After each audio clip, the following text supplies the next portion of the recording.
Hi, I'm John Gosslee, and this is the Transatlantic Poetry Series. Today is November 23rd, 2014, and we are going to have Rob Taylor and Steve Komarnyckyj read with us today. Rob Taylor is the author of the poetry collection, The Other Sides of Ourselves. His poems, short stories, and essays have been published in over 40 literary journals and magazines. His awards include the 2010 Alfred G. Bailey Prize and Pulp Literature's 2014 Hummingbird Award for Flash Fiction. He is currently completing a Master's of Creative Writing at the University of British Columbia, where he serves as the poetry editor of Prism International. He's also the co-founder of One Ghana, One Voice, Ghana's first online poetry magazine, and one of the coordinators of Vancouver's Dead Poets Reading Series. Steve Komarnyckyj's literary translations and poems have appeared in Poetry Salzburg Review, The North, and Modern Poetry in Translation. His book of translations from the Ukrainian poet Pavlo Tichina, The Raspberry's Eyelash, was published by Poetry Salzburg in 2011. His last collection of translated poetry, A Flight Over the Black Sea, which was published by Waterloo Press in 2014, won an English Pen Award. He has published 2 translated novels and runs Kalina Language Press with his partner Susie and their 3 domestic cats. Before we begin this afternoon, or evening, depending upon where you are in the world today, please make a note that on Sunday, January 18th, 2015, the Transatlantic Poetry Series will feature Tim Komarnyckyj and Hilda Sheehan.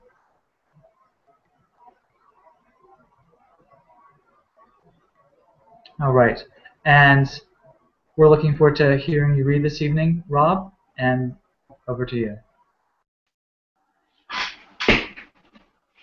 Hello, everyone. Thanks so much, John, for this, and to Robert Peake, obviously, for putting it all together, and to Steve for reading with me. It's a little strange, but a very exciting opportunity.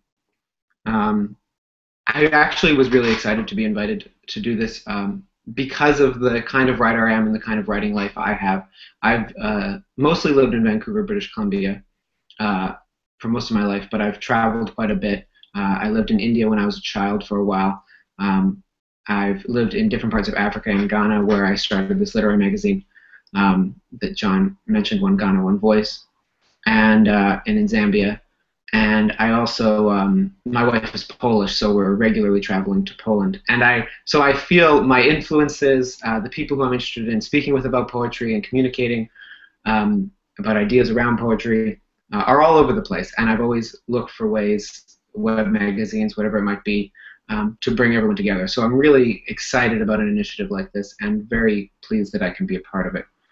I was thinking about what I should read for you today, and thinking about communities and bringing together communities that maybe don't always come together. And I thought I would start with the opening poem from my first collection, The Other Side of Ourselves, which came out in 2011 from Cormorant Books. And it's called The Wailing Machines, and it is about a rather violent form in which people who otherwise wouldn't come together do. The Wailing Machines.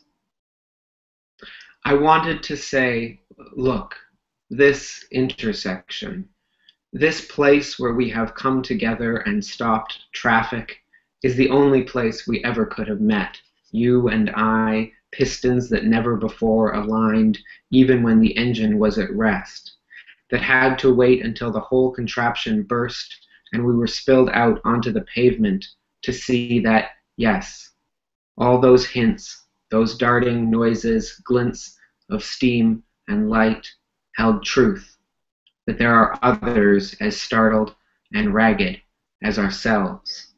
And somehow gaining that knowledge seems worth all this blood and bother and traffic lined up over the crest of the hill. I wanted to say all of this, but my throat sputtered which is why I merely waved as we were lifted away and placed inside the wailing machines we were only beginning to know, to imagine.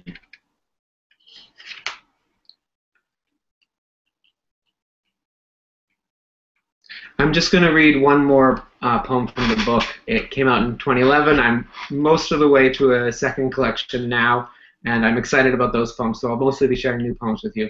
But I thought if there was one thing that could bring together poets from around the world, it would be a constant feeling of rejection. So I'm going to read this one called Rejection Slips. Rejection Slips. 3 this week, denying me cash and a plumped CV to flash at perceived opponents. My new hook, love, as lureless as the rest. And now, unemployed and alone in our basement suite, it seems this blind alley, this mess of mixed metaphors, is the only theme I've left, though today I try a turn at quiet desperation. From bed this morning I heard you, over the shower's percussion, singing. Your voice didn't waver, and for a moment you were no woman I knew, or knew how to love.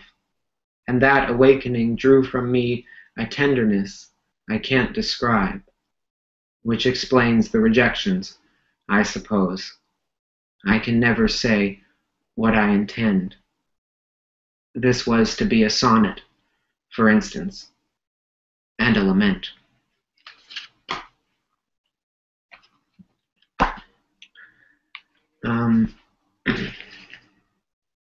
This was the first of my newer poems that came to mind when I thought about connecting people across the Atlantic.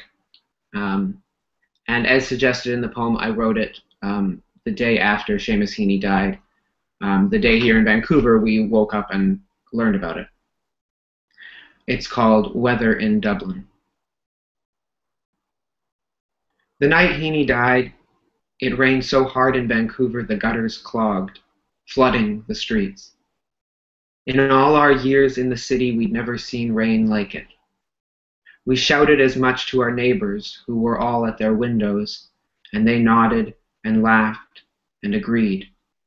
We went down to the street barefoot with umbrellas and danced like Gene Kelly and Debbie Reynolds. The night Heaney died, an old woman 2 buildings down raced out in a rain slicker, boots and rubber gloves, and worked with a broom at the storm drains. She hauled up leaves and feathers and plastic containers and, God knows how, a rock the size of 2 fists. We stopped and watched as water rose up, breached the curb, rushed over lawns and flower beds, pushed up against apartment blocks. Humiliated, we stood next to her and lowered our hands into the swirling dark. The night Heaney died, it was morning in Dublin. So what am I going on about? It was 13 degrees and partly cloudy. Visibility good, wind from the southwest. The light that slanted in through the window was bright enough and soft, I imagine, like the light that greeted us this morning when we awoke and learned the news. Below, our neighbors have made their way outside. They are gathering up the scattered heads of flowers and talking to one another. One has a rake, another a clear plastic bag. A third has a phone and is calling around about water damage. 2 are distributing paper cups full of coffee, and the rest are drinking from them. They will remember this morning forever. I am almost sorry to say.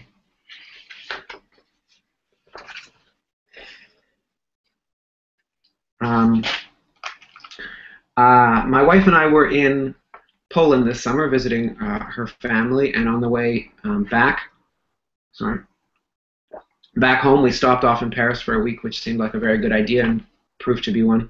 And I hadn't been to Paris since I was a teenager, and we went to the catacombs, the Paris catacombs, for the first time, and it was like nothing I'd ever seen. It was the longest line I'd ever waited in, for one thing, to get into an attraction in Paris. And inside it was even more mind-boggling. This poem is from that visit. It's called selfie with skull.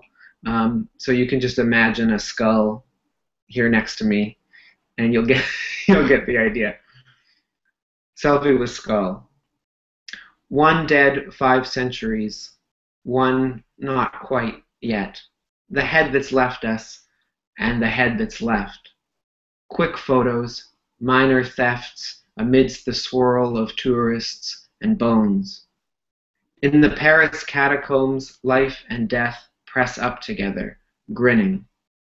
One bent on immortality, the other silence, neither winning. On Instagram, in tweets, we strike a truce. We flash a wink and teeth. A flint of light bursts briefly in the cave, blinks out over the world, a sympathetic wave. We smile. It's near everything we seek. Retweet, retweet, disintegrate, delete.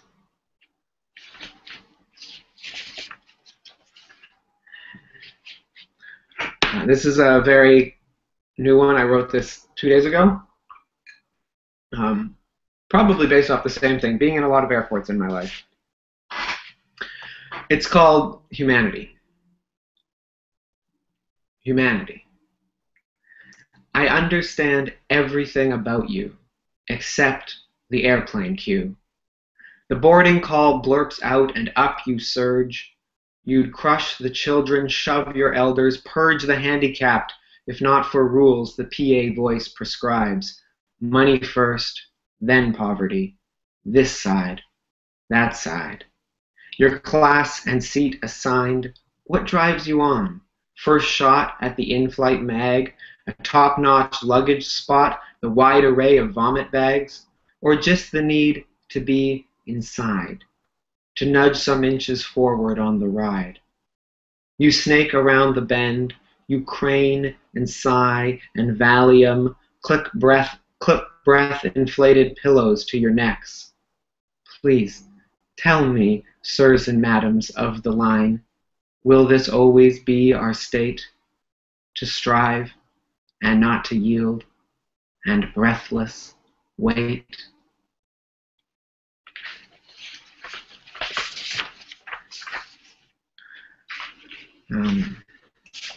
This next one was published a couple years ago in the Fiddlehead, which is, if you want to send to Canadian magazines, if you're international, think about sending to the Fiddlehead. It's a wonderful Canadian literary magazine.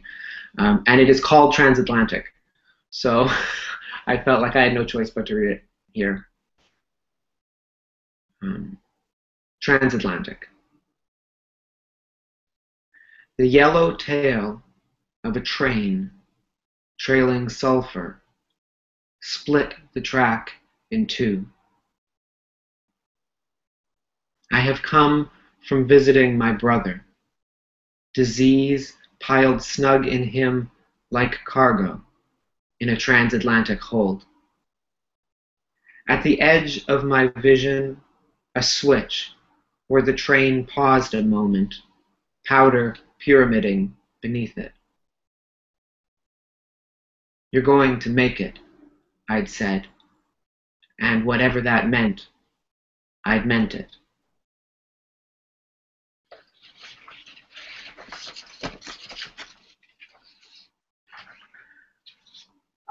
I'm just going to read 2 more poems here.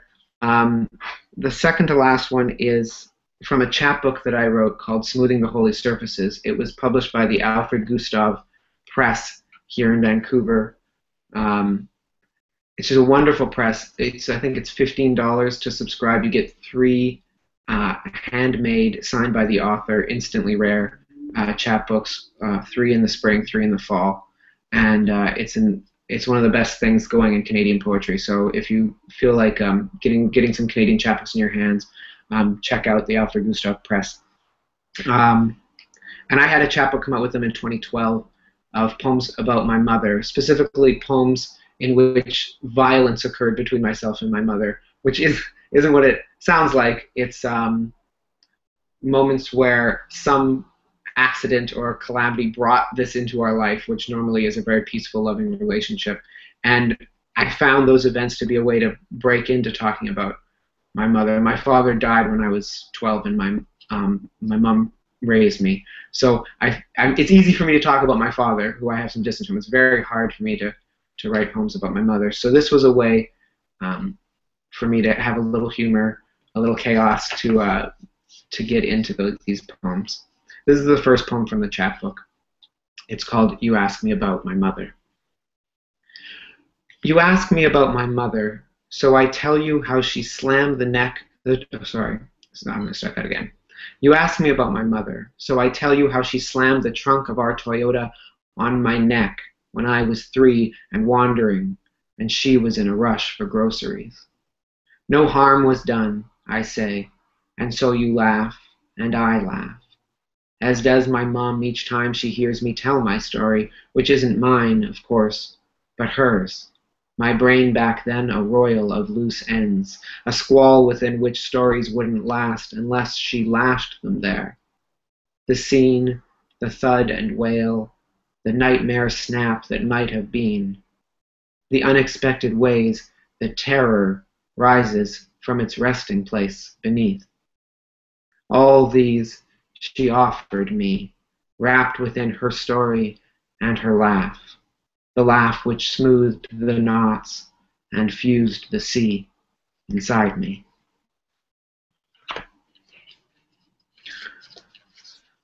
I'm going to close with this poem. I want to thank John and Robert and everyone involved in this series once more, and I'm really looking forward to hearing Steve read right after this. This poem is for a dear friend who is currently battling cancer. It's called Strangers. At 3, on vacation, my mother and I alone on an aerial tour, 2 seats, no exceptions. My father waving until he was very small, then unfolding the paper from under his armpit. I wept with the terrible depth of the assured. My mother asked and asked, codded, pleaded. The pilot offered ridiculous faces, an early return, the Ruahine Range irrelevant below. Only the sight of my father rising from the bench beside the helipad, hand raised again in greeting, convinced me my world, pulled apart, could be reassembled. 9 years later, I gripped his hand, warm, then 30 minutes later, cold. I watched him wheeled away. I held his ashes and wondered where to put them, and I waited for his return. I wait still, whatever sense it makes, to leave and return when one could simply stay, to make a new world when the old one was more than fine, to await miracles. All right. Okay. We do not live forever. Our works are lost and are not found. There is no consolation. But Elise, I read your poems today. Each rose and greeted me as if everything was normal, as if my return had been expected. And in this act, I saw my father. It makes no sense. You would be strangers if not for this. But I saw him, Elise. He was your poems. He was waving and becoming larger. Thank you so much. I'll pass it back to John now.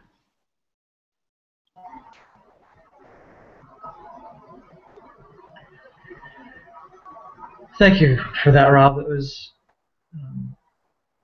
very moving.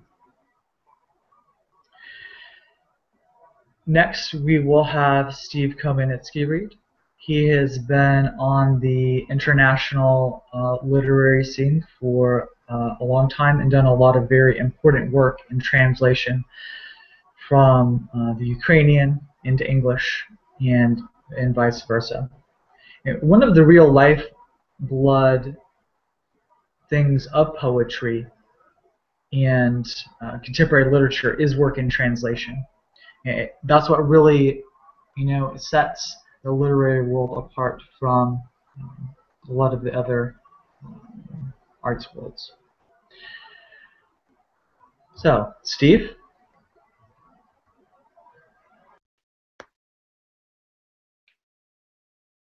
Thank you. Thank you, Rob, for your reading, which I really enjoyed.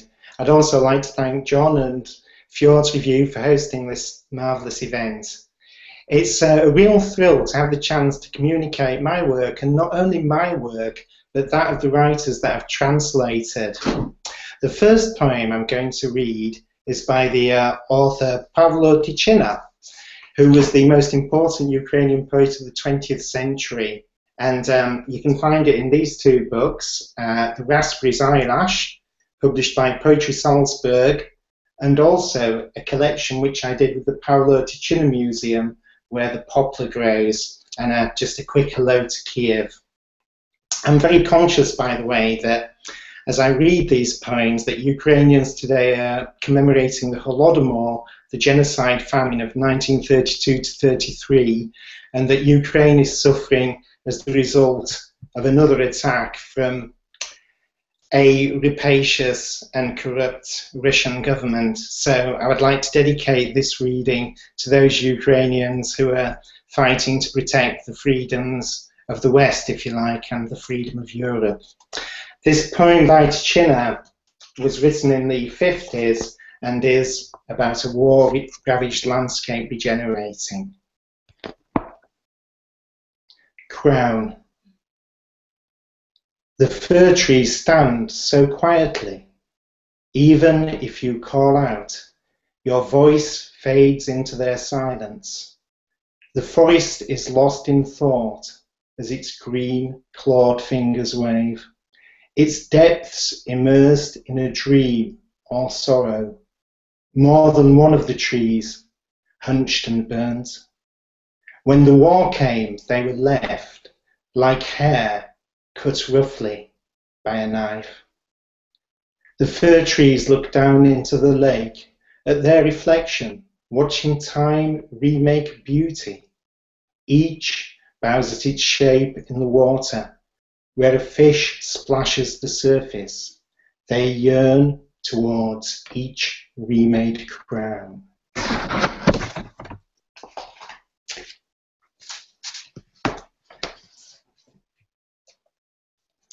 The next poem I'm going to read is from A Flight Over the Black Sea, which is published by Waterloo Press and won an English Pen Award. I was privileged, unlike with Tychyna, to meet the author Ihor Pavluk and drink several glasses of vodka with him, of Horilka, Ukrainian vodka, in Lviv. This poem is dedicated to a student of who was an Indian lady. Ihor, unfortunately, had to leave university under a cloud for writing Ukrainian poetry. He was at a Leningrad military college. But here's the poem. The Indian sky is cradled in your eyes, your child's face, your body a priestess. I turn from the steppe to the snow and listen to its drowsy whispers with you. Soft stars falling on your face. A ticklish kiss, the fog will engender a blankness bitter as absinthe, the symbol of God's unreconciled. The tornado of poems you will forgive, as the train hurtles through the steppe. We will be like one, rich, wise, and pure, the fragrance of crushed mint at dusk, the leaves yearning to fall before the snow comes. It's a privilege to be able to relay the work of other writers, particularly for me, Ukrainian writers, into English, because the voices are so often unheard, and it has affected my own work. But now I'm going to move on and to deliver something of my own original pieces. The first poem is about a labyrinth of mirrors in Prague, and about love, and about the conditional nature of freedom. There are mirrors which reflect not only our image, but other mirrors where we are also reflected. So it seems we walk among a collection of ourselves, each identical, but subtly different in some way we can't quite catch, and each with the same smile or bemused look. In Prague, I walked among a maze with you and felt your hand, small and intimate as an anemone with the sea in mine. Fingers pale fronds sifting the light. From behind walls of mirrors and balsa wood, we heard human voices, a dog barking, and the city itself a long sibilant hiss, the wind among birches. I thought I held the key in my hand, the keys that chimed that day in Wenceslas Square as people ran for freedom to come, or at least the choice to be a partial slave and see the reflection of your voice as liberty. But it was nothing in the end, except daylight, stringent as redemption, recesses of birch and bracken, where your tongue is mine. This next piece is about the moments that we don't in fact remember between the narratives we construct of our lives, but which are really where our lives are lived, the significance of insignificance, if you like. What? It is not the moment you inhabit at this second, nor the moment you abandoned, or indeed the act of forgetting in itself. The recognition that a face is familiar, but also unknown, though it drifts occasionally in your sleep, the balloon left behind after a party, and the features themselves lose distinction until it is the mere suggestion of a face, a few cursory strokes that remind you of the chance dialogue between two seemingly unrelated objects. No, nor is it the time when you feel the greatest intimacy with the city, in the half-light, in its unfinished places. The sites which you sense will remain half-built. A section of wall here, the first tentative probings of dock and nettle, and the neon lights a mere suggestion of clarity. You will remember not what you saw as a child, but what you saw afterwards. The branch left empty by a kingfisher swinging, not as if it was saying goodbye, but saying nothing really. The silence filled with noise you never listened to, your voice saying something, even now you don't quite catch.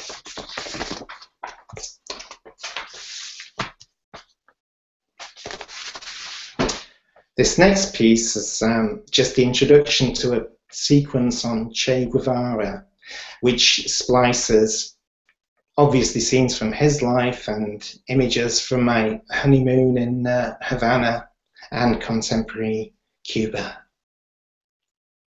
Saint Ernesto for Che Guevara.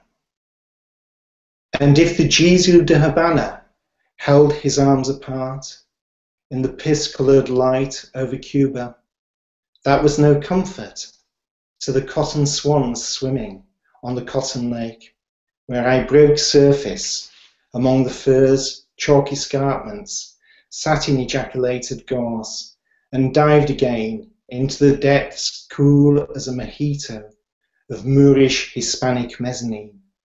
I awoke, and whose was the touch of silk on my cock?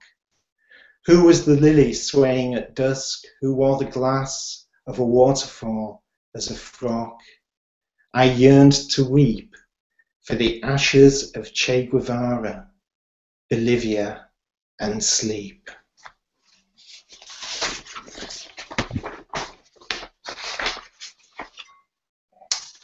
This next piece was inspired by a photograph of my father in his +4s taken sometime in the 1920s in a different world and a different country. For my father, when I was a child, I dreamed I would walk over the rivers and seas in 7-league boots, scooping the water, sifting it with my fingers for the souls of lost children. But these days it is my father who I hear most often calling, from among the sea spume and spray, the slap of water on the jetty. What does he say, this small boy in his +4s, under the sepia light of an autumn day in Ukraine in the 1920s? He looks at me with eyes as dark as the rift in his heart, for all he lost, boy with the eyes of a man who knew the taste of blood and its cost.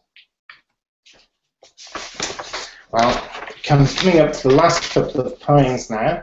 This next one was written a couple of years ago when a museum of underwater Lenins was opened off the Crimean coast. I think now quite probably under the Tin Pot regime that's temporary there, they'll be dragging the Lenins up again, scraping the barnacles off them and sticking them up in city squares.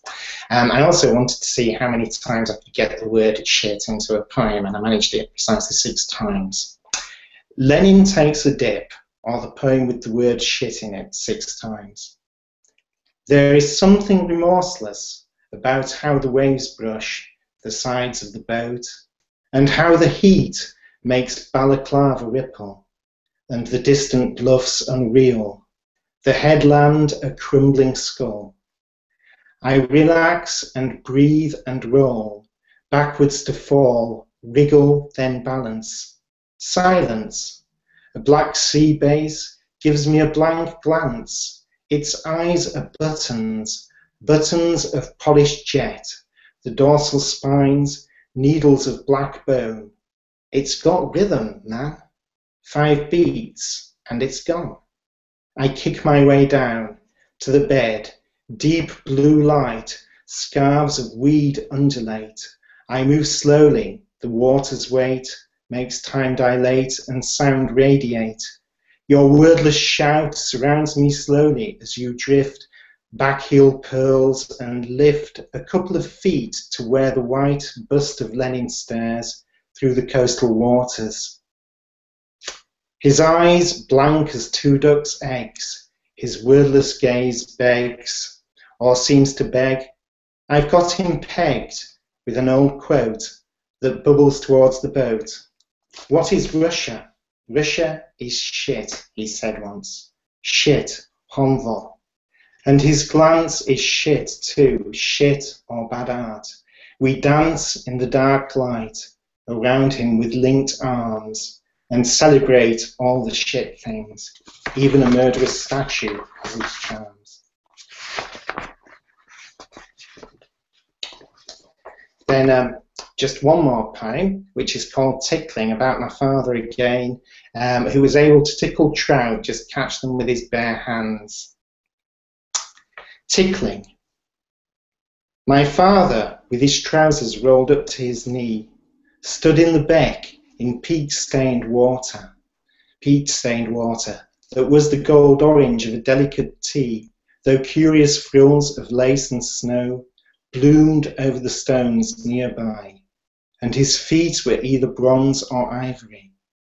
It was not those that took me, but his gaze, the face of a young man glazed with sunlight, stooped over the stream, his gaze at once enraptured and predatory, and then the trout quite still in his hand. In dreams he shows me there is no sound as he lowers the trout back into the water. We watch it flex, balance and float, curved to a Circassian dagger, stuck in the river's throat, and the sand and stones of the riverbed, and the water rusted as old blood.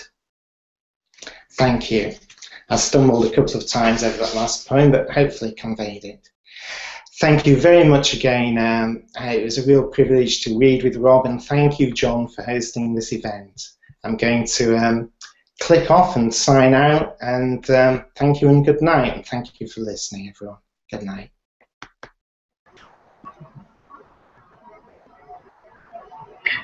Well, I hope that you'll stay around with us for a minute, Steve.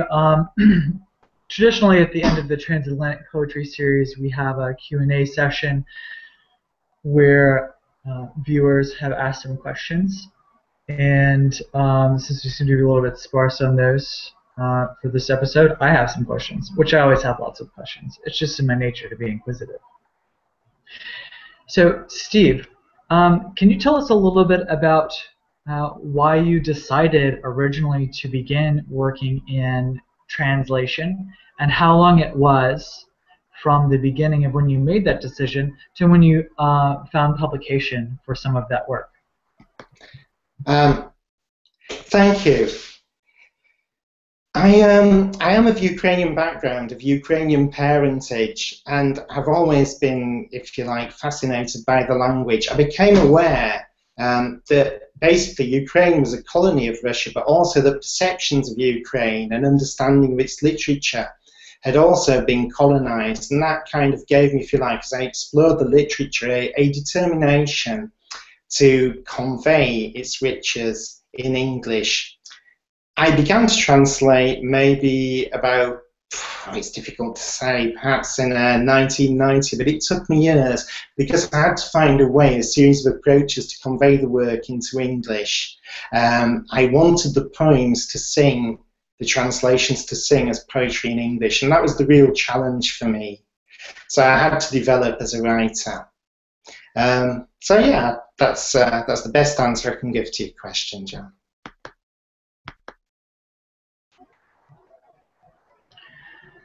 Well, thank you, Steve.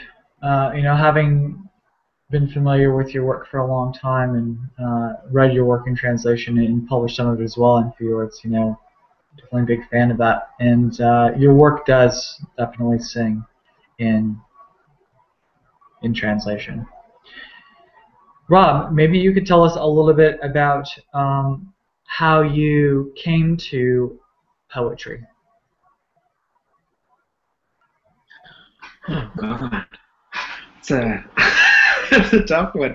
I think I came to poetry about. I was introduced to poetry, as people are in high school and middle school and that kind of thing, and I enjoyed it, but it didn't do too much for me. It wasn't until I was around midway through my university career that I started really turning to poetry seriously, finding some contemporary writers who I was interested in, and trying to write my own poetry. I had no idea why at the time. I realize now I had entered university with trying to get a political science degree, and I became very disillusioned with what I felt was a process that taught people how to game the system or play the political game, as opposed to the moral underpinnings of how to govern well. And so I was switching out of that at the time.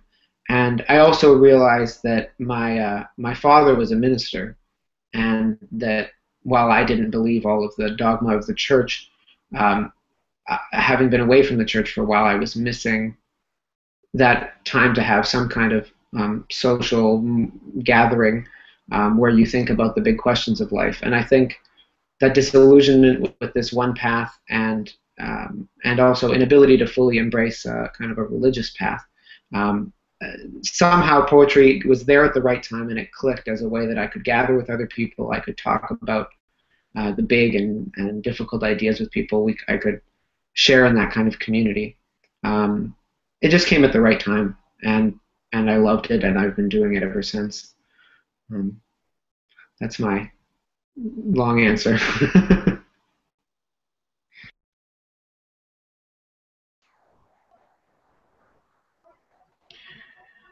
So this question is for both poets, and we'll go with Steve first.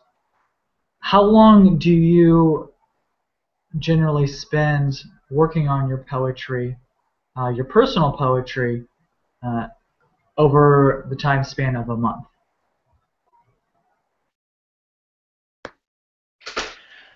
That's an interesting question. It varies. It's very sporadic. There are some days when I spend hours really working on a poem or slaving over it. At other times, poetry sort of kind of takes you unexpectedly. I might wake up in the middle of the night with rhymes simmering and bubbling away in my head. So I don't have a regular regime for writing. Answering the question in the other sense of both my own poems and translations, sometimes poems just seem to happen and crystallize naturally. At other times, you really have to labour. You know, it feels like you're in some sort of difficult kind of seam in a coal mine, hewing away, just pulling out the chunks of coal slowly to get anything. And similarly with translation, I've had translations. There's one I can think of in particular by Ticino, which have just flowed into English almost with no effort on my part. The words have arranged themselves into a musical structure similar enough to the original for it to be workable. And then at other times I've really sweated and I just had a lot of difficult choices to make about how to convey what I see as the essence of the poem into English. So yeah, the answer is it's variable. I work as long as I feel the need to work to produce a poem that speaks to the reader. Whether or not I succeed, who knows? Yeah, and just following up, I completely agree with Steve. I mean, it's totally different for different poems. When I look back at my first book, I think some of the best poems were poems that came in one day with a couple edits, and some of them were things I slogged over for months and months and months, and I don't think that one formula is better than the other. It's just that different pieces come in different ways. What I'm finding now is I'm working on I'm in a master's program at the University of British Columbia. I'm working on a thesis of short stories, so I'm kind of slogging on that, and the poems that come now are the ones that come quick in a day or two. You know, they're preformed in my head and they come out pretty easily, and then I edit them a while. And I think that energy that I once devoted into, battling out a poem over a long period is now going to the fiction, which is making the poetry an extremely pleasurable diversion, because it's just those euphoric moments kind of are the times that I'm spending with poetry right now, and I'm still able to produce at a pretty good pace because my focus is somewhere else, I think, and they can just spring up as they do.